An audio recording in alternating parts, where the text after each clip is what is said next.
Is this a drill or something? Greetings, Exalted Ones. My name is Dash.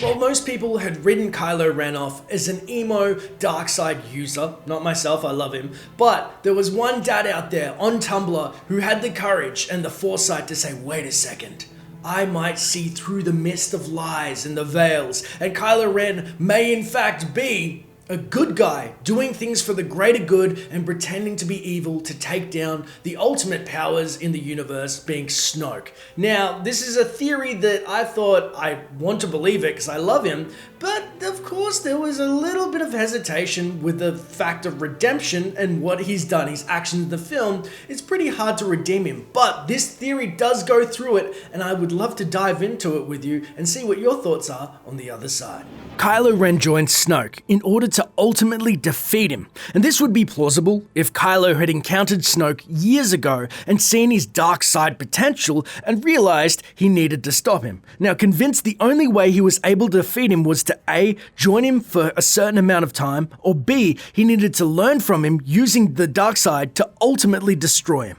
Which would make sense why he's so conflicted between the dark side and the light, trying to maintain control over dark urges, whilst at the same time fulfilling his goals through incredible amounts of sacrifice without giving himself away. Doing good for the greater galaxy seems to be apparent in his actions, when he always seems to fumble giving up Luke's location as if he's trying to hide it, or even openly trying to stop General Hux from using Starkiller Base to destroy planets and kill millions. The reason why Vader's mask is so pivotal is because he wants to finish what Anakin had started, bringing balance to the Force by destroying Snoke. To achieve the power he needed, Han was a necessary yet heartbreaking sacrifice. By that point, he felt he had to give himself to the dark side, and this was his final test of willingness to do it at any cost. In the novel, this is shown further by the fact that when he did finally kill Han, he fell to his knees in shock, and it's said following through on the act ought to have made him stronger, a part of him believed.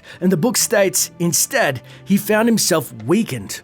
And that's why he's so openly torn apart and states such with Han, even saying, "Will you help me?" To which Han replies, "Anything." And he sincerely believed that the only way that he could get closer to Snoke, who was testing him, was to gain his trust by doing what was necessary. It also explains why he was so adamant about being Rey's master, as her power in the light would make her a formidable team versus Snoke, as Snoke is afraid of the dark and the light side together and sees her as a threat. And this theory would mean that Han at least did not die in vain, and that if Kylo succeeds, that they can truly bring balance to the Force once and for all. Although his ends justifying the means have been warped by the dark side, he still could be, in his mind, following the Jedi tenet of the greater good, and it's apparent through sacrifice, where in his mind, killing thousands potentially could save trillions from the evil of Snoke and the rule of the dark side. The beauty of this video is our love of Star Wars surrounds and it binds us together, so let me know in the comments below.